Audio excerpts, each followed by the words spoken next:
नमस्कार। गार्डनिंग की पाठशाला का आज भाग 9। भाग 8 तक तो हम लोगों ने कंप्लीट कर ही लिया था, पर कुछ समस्याएं थी, इनके चलते एक छोटा सा विराम देना पड़ा था। पर आज आपके लिए हाजिर है भाग 9। अभी तक के पिछले के 8 भागों में हम लोगों ने एक एक करके सब कुछ जाना। कैसे पौधों का चुनाव करना है, कैसे जगह का चुनाव करना है, कैसे गमलों का चुनाव करना है और कैसे इन पौधों को खाद देनी है। भाग 8 में हम लोगों ने जाना कि अपने सारे इंडोर प्लांट्स को, ऑर्नामेंटल प्लांट्स को हम लोग कौन कौन सी खाद दे सकते हैं जिससे कि हमारे पौधे हमेशा हरे भरे रहें और आपको मन में सोचने की ज़रूरत ना पड़े किसी के गार्डन की हरियाली देखकर।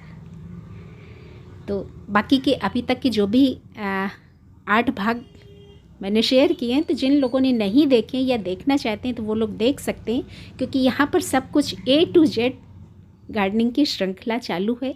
एक एक करके हर विषय पर बात होगी। आज भाग 9 में हम लोग जानेंगे कि अपने फूलों वाले पौधों को हम लोग कौन सी खाद दें, क्योंकि खाद को मैंने पूरे 4 भागों में डिवाइड किया था। एक भाग में तो हम लोग जानेंगे कि अपने हरे भरे इंडोर पौधों को हम लोग कौन सी खाद दें। वो सब कुछ हम लोगों ने पिछले वाले 8वें भाग में जान ही लिया। आज के भाग में हम लोग जानेंगे कि फूलों वाले पौधों को हमें कौन सी खाद देनी है। तीसरे भाग में हम लोग बात करेंगे अपने सब्जियों वाले पौधों की, और चौथे भाग में बात करेंगे हम लोग अपने कैक्टस और सक्लेंट्स की खाद के बारे में। चलिए, तो आज फूलों की बारी है। तो आपके गार्डन में जो भी फूलों वाले पौधे होंगे ना, तो उनमें कुछ अलग अलग किस्में होंगी। बहुत सारे तो हार्डी प्लांट्स होते हैं, जैसे कि बोगनवेलिया। आपने एक बार लगा दिया, आपको परेशान होने की ज़रूरत ही नहीं है। ऐसा नहीं है कि ये खाद की वजह से बहुत अच्छी ग्रोथ करेगा या खाद आपका कम रह गया तो फ्लावरिंग नहीं करेगा, बिल्कुल भी नहीं। बहुत सारे ऐसे हार्डी पौधे होते हैं जो आपकी थोड़ी सी केयरिंग में ही खुश रहते हैं। बस थोड़ा सा इन पौधों के बारे में आपने अगर इनकी साइकोलॉजी को समझ लिया, पानी और खाद का, तो आपकी हर वो बड़ी से बड़ी समस्या छोटी बन जाएगी जिसके बारे में आप परेशान रहते थे। बोगनवेलिया कुछ करने ही नहीं, आपने लगा के डाल दिया। आप 2-3 महीने में भी इसको एक बार खाद देंगे तो पौधा बहुत संतुष्ट रहेगा। वहीं पर दूसरी तरफ कुछ ऐसे पौधे होते हैं फूलों वाले, जैसे कि आपका गुड़हल हो गया, गुलाब हो गया। तो इनके बारे में तो एक बात जग जाहिर है कि ये पौधे बहुत खाते पीते घर के हैं। आप इन गुड़हल और गुलाब को जितना खिलाएंगे उतने ज़्यादा भर भर के फूल देंगे। तो आप कैटेगरी अपने गार्डन की डिवाइड करिए कि आपके पौधे किस कैटेगरी में आते हैं। गुड़हल के पौधे में देखिए, जब हम किसी के पौधे में ढेर सारी कलियां और फूल देखते हैं तो सोचते हैं क्या डाला होगा, क्या खिलाया होगा, और यही सारी समस्याएं हमारे साथ कभी ना कभी आती रहती हैं। तो देखिए, हर पौधे की एक जो मूलभूत ज़रूरत होती है, जो मैंने पहले भी डिस्कस किया, वह NPK यानी कि नाइट्रोजन, फास्फोरस और पोटेशियम। पर इस NPK के साथ में जो आपके फ्लावरिंग प्लांट्स हैं, इन पौधों को थोड़ा सा ज़्यादा पोटेशियम की ज़रूरत पड़ती है। देखिए, देसी गुलाब है और गुलाब का साइज इतना बड़ा कि शायद आप एहसास कर सकते हैं, है ना।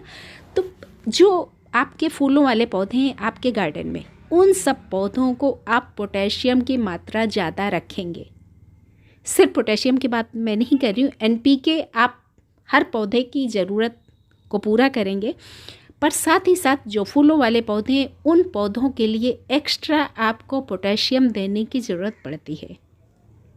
आपने अगर नाम सुना हो पोटाश, बहुत सारे लोग जो केमिकल का इस्तेमाल करते हैं वो लोग डालते भी हैं, पर जैसा कि मैं बार बार आपको बताती हूँ कि मैं 1 पैसे की बाज़ार से कोई भी खाद नहीं खरीदती हूँ, क्योंकि मेरा मानना है कि आप अपने आसपास जो भी अपना वेस्ट है ना, उसी वेस्ट को इस्तेमाल करिए। केमिकल का इस्तेमाल यानी कि अपनी मिट्टी को हम लोग ख़राब कर रहे हैं, और जब हम प्रोफेशनली कोई काम कर ही नहीं रहे तो भाई फूल 2-4 कम आएंगे, पर हमारे दिल को संतुष्टि होगी कि सब कुछ हो रहा है ऑर्गेनिक। अब फूलों की आप सीजनल, जैसे पिटूनिया अभी सर्दियों का पौधा है, इस पौधे में भी ज़्यादा पोटेशियम की ज़रूरत है। ऐसा नहीं कि किसी एक खास पौधे की ज़रूरत है, हर वो फूल वाला पौधा जो आपके गार्डन में होगा। ये देखिए, गर्मियों का अपना मॉस रोज पर्सलेन, इन पौधों को भी ज़्यादा पोटेशियम की ज़रूरत पड़ती है। खाद आप जो भी दे रहे हैं, अपना किचन वेस्ट दे रहे हैं, गोबर की खाद दे रहे हैं, अपना वर्मी कंपोस्ट दे रहे हैं, इस खाद के साथ साथ आपको एक्स्ट्रा इनमें पोटेशियम देने की ज़रूरत आपको पड़ेगी। चांदनी दिखाने का पर्पज़ ये कि आपका हर वो फूल वाला पौधा, देखिए हर श्रृंगार, अब ये सारे पौधे डोरमेंसी में हैं, अलामांडा, पर इन सब पौधों को आपको बस एक ही कैटेगरी में रखना है कि एनपीके के साथ साथ इन पौधों को थोड़ा सा एक्स्ट्रा हमें पोटेशियम खिलाने की ज़रूरत पड़ती है। बेला, अभी रौनक इन पौधों की जा चुकी है, डोरमेंसी पीरियड में है, और बस मोटा मोटा आप ये समझ लीजिए कि आपके सदाबहार के पौधे से लेके गुड़हल, गुलाब, ये देखिए अपराजिता, इस पौधे को भी फ्लावरिंग करता है ये पौधा हमारा अपराजिता के, इसमें भी हम पोटेशियम की मात्रा थोड़ी सी ज़्यादा रखेंगे। बाकी आपको और कुछ भी सोचने की ज़रूरत नहीं है। खाद की मात्रा हम पौधे के हिसाब से डिसाइड करेंगे, जैसे कि बच्चा छोटा होता है तो उसकी खुराक कम होती है, और हम जब बड़े हो जाते हैं तो हमारी खुराक ज़्यादा हो जाती है। इसी तरह से आप खाद की खुराक का ध्यान रखेंगे। अब सिर्फ ये जानने की ज़रूरत है कि कौन सी चीज़ है जो आपके पौधों की पोटेशियम की ज़रूरत को पूरा कर सकती है, क्योंकि जब हम ऑर्गेनिक इस्तेमाल करेंगे, केमिकल नहीं इस्तेमाल करना है, तो ये भी जानना आपके लिए बेहद ज़रूरी है। तो देखिए, केला एक ऐसा फल है जो हर घर में खाया जाता है और बच्चे बहुत पसंद करते हैं। केले के छिलके आप कभी भी मत फेंकिए, केले के छिलके भी बहुत कीमती हैं। आपके हर फूल वाले पौधे के लिए तो एक तरह से वरदान ये केले के छिलके। खिलाना कैसे, ये तो सब कुछ मैं पहले शेयर कर चुकी हूँ, तो शायद यहाँ पर बताने की ज़रूरत नहीं है। खाद के बारे में न जाने कितने वीडियोज मैंने शेयर किए। अपना किचन वेस्ट से खाद बनाने का दुनिया का सबसे आसान तरीका जिसने भी बनाया तो उसने एक बार वाह ज़रूर किया। तो आप एक काम कर सकते हैं, आप चैनल पे जाइए, प्लेलिस्ट खोलिए, और खाद की वहाँ पर आपको मिलेंगी 2 प्लेलिस्ट। एक में अपनी सारी लिक्विड खाद होगी और एक में होगी सॉलिड।